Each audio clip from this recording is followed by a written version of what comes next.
A'udzubillahiminasyaitonirrajim. Bismillahirrahmanirrahim. Assalamualaikum warahmatullahi wabarakatuh. Selamat pagi Sobat Sehat sekalian. Kembali bertemu di podcast Dinas Kesehatan Kota Surakarta. Alhamdulillah pagi ini kita sudah kedatangan tamu Dr. Hernawan, spesialis bedah. Selamat pagi dokter. Selamat pagi. Dari RSUD Ibu Fatmawati. Alhamdulillah di kesempatan ini bersama-sama dengan Sobat Sehat sekalian kita akan berbicara tentang satu tema yakni penyakit hemoroid. Dokter mungkin bisa cerita dulu hemoroid ini apa tuh dokter sebenarnya? Hemoroid atau kalau sering kita sebut wasir, kalau masyarakat nyebutnya ambeien. Itu sebenarnya terjadi pelebaran pada pembuluh darah vena di anus. Jadi wasir itu ada dua, jadi wasir dalam dan wasir luar. Kalau wasirnya ada di atas perbatasan antara anus dan rektum kita sebut hemoroid interna. Interna. Atau hemoroid dalam. Dalam, Kalau sudah di bawah garis kulit itu disebut hemoroid eksterna. Eksternal, Atau hemoroid luar. Biasanya dokter, penyebabnya apa tuh dok? Kok sering kali timbul hemoroid ini dok? Penyebab tersering hemoroid atau wasir adalah yang pertama adalah pola makan. Pola makan, Jadi pasien kebanyakan kurang diet serat atau kurang makan serat atau bahkan kurang konsumsi air putih. Yang berikutnya adalah terjadi karena peningkatan tekanan di dalam rongga perut, abdomen bagian bawah. Biasanya disebabkan karena konstipasi kronis atau sulit buang air besar. Susah BAB, biasanya susah BAB-nya sudah berlangsung lama, lebih dari 3 bulan. Berikutnya bisa juga karena kegemukan atau obesitas. Berikutnya adalah karena aktivitas yang terjadi yang meningkatkan tekanan di rongga perut terlalu tinggi, seperti angkat-angkat berat, atau olahraga yang salah posisinya, seperti mungkin angkat beban. Kalau angkat bebannya salah ya tekanan ke dalam intraabdomen atau perut bagian bawah terlalu tinggi. Itu juga bisa menyebabkan turunnya hemoroid. Jadi itu ya Sobat Sehat sekalian, kita sudah mendengar hal-hal yang dikhawatirkan. Ini tentunya bisa memicu terjadinya hemoroid atau pelebaran pembuluh darah ya dok, yang ada di dalam tubuh karena tadi ada diet yang rendah serat ya, kemudian kurang minum air putih, adanya peningkatan tekanan. Dok, kalau misalnya sudah terjadi dok, apakah hemoroid ini bisa ditangani harus dengan operasi atau bisa tanpa operasi dokter? Hemoroid ini dibagi 4 kategori derajat. Jadi nggak semuanya selalu dioperasi. Jadi pertama kita kategorikan derajat 1. Biasanya pasien dengan keluhan buang air besarnya berdarah, tapi tidak ada benjolan di anus. Jadi kalau derajat 1 itu cukup kita konservatif atau tidak perlu dilakukan operasi, cukup dengan diet tinggi serat, konsumsi air putih lebih banyak, atau dengan kurangi aktivitas yang meningkatkan tekanan di dalam perut begitu tinggi seperti angkat-angkat berat dikurangi. Kalau derajat 2 pasien kadang BAB darah dan ada benjolan muncul ketika dia buang air besar. Ketika buang air besar, benjolan keluar, tapi setelah buang air besar, benjolannya masuk kembali. Itu derajat 2. Nah, itu juga bisa kita lakukan diet tinggi serat, minum air putih yang banyak, kurangi aktivitas yang berat. Berikutnya kalau masih ada benjolan terasa mengganggu, bisa dengan tindakan yang simpel, cukup kita lakukan pemasangan rubber band atau diikat dengan karet istilahnya. Jadi benjolannya diikat, kemudian dia asupan makanan berkurang, lama-lama benjolannya akan mengecil sendiri. Kalau derajat 3 benjolan keluar setelah buang air besar, tapi setelah buang air besar tidak bisa masuk kembali, harus dibantu dengan tangan. Tapi kalau dibantu bisa masuk? Bisa masuk. Kalau dibantu. Nah, ini perlu dilakukan tindakan. Begitu juga dengan grade 4. Benjolannya setelah BAB walaupun didorong juga Tetap tidak bisa masuk. Nah, grade 3 dan 4 ini butuh kita lakukan penata laksanaan tindakan operasi. Tindakan operasi. J. Itu ya sobat sehat sekalian. Jadi ternyata tidak hanya satu jenis, ada 4 grade atau 4 tingkatan. Mulai yang sekedar BAB berdarah tanpa benjolan, kemudian tadi ada yang sudah grade 2 ya, mungkin ada benjolan gitu ya untuk tapi bisa masuk sendiri. Kemudian yang ketiga harus dibantu, keempat walaupun sudah dibantu tetap tidak bisa, ini harus tindakan gitu. Kalau kemudian harus dilakukan tindakan operasi dok, mungkin kapan atau dengan indikasi bagaimana dok untuk operasi ini dok? Indikasi tindakan operasi itu berdasarkan diagnosa grade 3 dan 4. Adapun grade 2 supaya pasiennya dilakukan tindakan supaya tidak berlanjut ke stadium lebih yang tinggi. Jadi stadium 3 dan 4 kita lakukan tindakan operasi. Nah, itu tindakan operasinya sekarang semakin teknologinya semakin canggih. Ada teknologi yang paling terbaru ini yaitu menggunakan laser.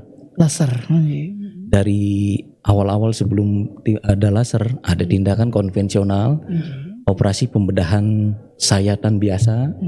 Jadi pasien benjolannya kita lakukan penyayatan, kemudian dijahit. Nah, itu biasanya nyerinya hebat. Dan perawatan itu pun membutuhkan waktu yang lama. Pasien pun merasa nyerinya hebat banget. Walaupun setelah tindakan selesai dok. Jadi penyembuhannya pun membutuhkan waktu yang lama. Ada yang berikutnya yang setelah tindakan konvensional ada staples. Dilakukan tindakan staples untuk grade biasanya grade 3 dan grade 4. Itu pun pasien masih merasa nyeri. Setelah operasi. Kemudian ada lagi yang menggunakan Doppler ligasi. Jadi menggunakan USG Doppler, dicari pembuluh darah yang menyuplai wasir, kemudian diikat supaya suplai pembuluh darahnya berhenti. Jadi lama-lama pembuluh darah wasirnya bisa ngepes. Yang terakhir yang paling canggih sekarang adalah menggunakan laser. Jadi keunggulannya itu tidak menggunakan sayatan, tindakannya cepat, nyerinya jauh berkurang.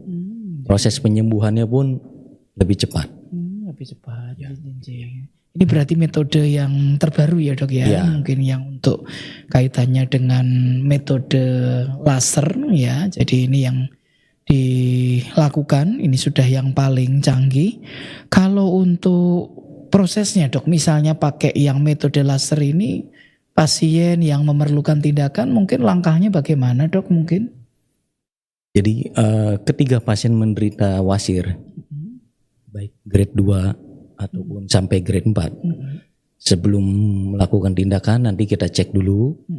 Ada beberapa memang diagnosa yang mirip dengan wasir. Oh ada yang mirip ya dok ya? Jadi nggak selalu benjolan di anus itu wasir. Keluhan BAB darah pun nggak selalu wasir.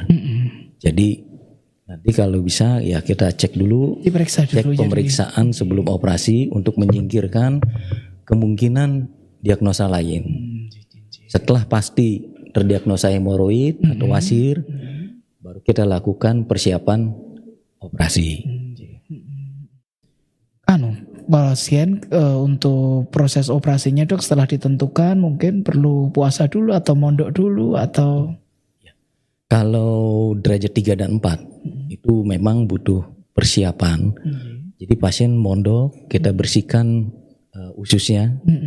Jadi pasien harus puasa, kita bersihkan anusnya. Jadi ususnya kita kosongkan, dipuasakan. Setelah itu kita siapkan untuk pembersihan regio di anusnya, wasirnya. Kemudian ya memang harus dilakukan pembiusan secara spinal atau regional lewat tulang belakang. Ya benar. Setelah dilakukan pembiusan baru kita lakukan tindakan laser. Ya mungkin tindakan lasernya sebentar, mungkin di bawah 15 menit. Di bawah 15 menit dok? Ya sudah selesai. Prosesnya cepat. Prosesnya cepat sekali, nggak sampai setengah jam sudah selesai. Kemudian untuk recovery-nya lama nggak dok di rumah sakit dok? Ini tergantung grade-nya. Kalau dia grade 2, grade 3 dia semakin cepat. Kadang-kadang untuk grade 4 kita lakukan laser. Kadang kita perlu kombinasi dengan tindakan yang konvensional atau pemotongan juga. Karena benjolannya sudah terlalu besar, ya perlu kita buang juga kadang-kadang. Kalau nggak kita buang kempes, tetap ada benjolan. Nah, itu benjolannya kita buang. Nah, di rumah sakit kita kadang kita punya alat yang canggih juga untuk pemotongan menggunakan ultrasound, gelombang ultrasound. Jadi tidak menggunakan pisau sayatan. Jadi ketika dipotong tidak keluar darah, langsung rapat, nggak perlu dijahit. Tanpa pisau. Pisau. Sudah jadi, tanpa pisau ya. Jadi lebih canggih gitu ya. Sudah teknologinya sudah sangat canggih. Mungkin beda lah zaman saya masih belajar dulu dok. Ya. Jadi masih beda. Kemudian dok, kalau dengan laser ini apakah mungkin kalau untuk pasien misalnya yang memerlukan ini bisa menggunakan asuransi dengan BPJS dok atau bagaimana dok? Bisa semuanya, pasien umum, pasien BPJS kita lakukan. Tidak ada masalah ya dok untuk di pembiayaan bisa nji. Mungkin kaitannya yang diperlukan untuk pasien yang setelah selesai kemudian sudah kondur untuk recovery, apakah masih perlu melakukan hal-hal tertentu atau penjagaan tertentu dok? Tetap ya, walaupun pasien sudah sembuh dilakukan operasi wasir, belum tentu dia sembuh sempurna kan. Jadi tetap harus menjaga pola makan, konsumsi air putih yang banyak, terus ya aktivitas yang berat-berat untuk yang meningkatkan tekanan di perut ya harus dikurangi. Tetap. Walaupun wasir yang kita buang, kita kempeskan misalkan di satu titik, bisa timbul lagi di titik yang lain. Masih bisa timbul kembali dok, kalau habit gaya hidupnya masih tidak berubah. Tidak berubah, lifestyle-nya masih sama. Jadi ini sobat sehat sekalian, tentu ini menjadi catatan kita. Jadi kadang-kadang mungkin berpikir dok, udah harus dioperasi rapopo. Dikiranya setelah itu kegiatan nggak berubah. Ternyata masih bisa mungkin kembali kalau ternyata lifestyle atau habit atau kegiatan kebiasaan hidupnya mungkin masih sama. Mungkin ada yang perlu atau diberikan stressing atau take home message dok untuk sobat sehat sekalian yang mendengarkan di podcast kita pagi hari ini dokter. Untuk penderita yang menderita hemoroid, ambeien, atau wasir, memang ada stigma di masyarakat bahwa operasi hemoroid itu menyakitkan. Karena termasuk operasi yang paling sakit. Karena itu teknologinya memang sudah lama. Sekarang teknologi makin berkembang, makin canggih. Kita cari solusi bagaimana supaya bisa mengurangi atau bahkan menghilangkan yang ditakutkan masyarakat. Nah sekarang inilah muncullah alat namanya laser hemoroid. Makanya untuk penderita pasien hemoroid, wasir, jangan takut untuk ke rumah sakit. Karena kita sudah punya alat laser hemoroid, pasien kita lakukan operasi dengan laser, dengan tidak memerlukan sayatan, penyembuhan lebih cepat, nyerinya pun jauh berkurang, serta rawat inapnya pun makin pendek. Baik, mungkin itu hal-hal yang disampaikan terkait tentang penanganan hemoroid. Sekali lagi tidak perlu lagi takut dengan stigma ya, wah kalau nanti dilakukan tindakan nanti menyakitkan sekali, kayak nyerinya juga jangka lama, pemulihannya lama, tapi ternyata ini adalah yang sudah berlalu atau teknologi yang lama dan sudah ada teknologi terbaru dan sudah ada di RSUD Ibu Fatmawati, sudah ada nanti untuk terkait tentang ini yakni dengan teknologi laser. Mungkin demikian, ada pertanyaankah yang masuk dari Instagram? Tidak ada. Baik, kalau memang tidak ada, barangkali demikian untuk podcast kita di pagi hari ini. Sobat sehat sekalian, tentu tetap pesan paling utamanya salah satunya untuk mencegah supaya kalau bisa tidak terjadi sakit hemoroid ya, diet yang tinggi serat ya, jadi sayur dan buah ini menjadi salah satu andalan kita. Yang kedua adalah cukup, kaitannya dengan cairan ya, dalam hal ini terutama air putihnya.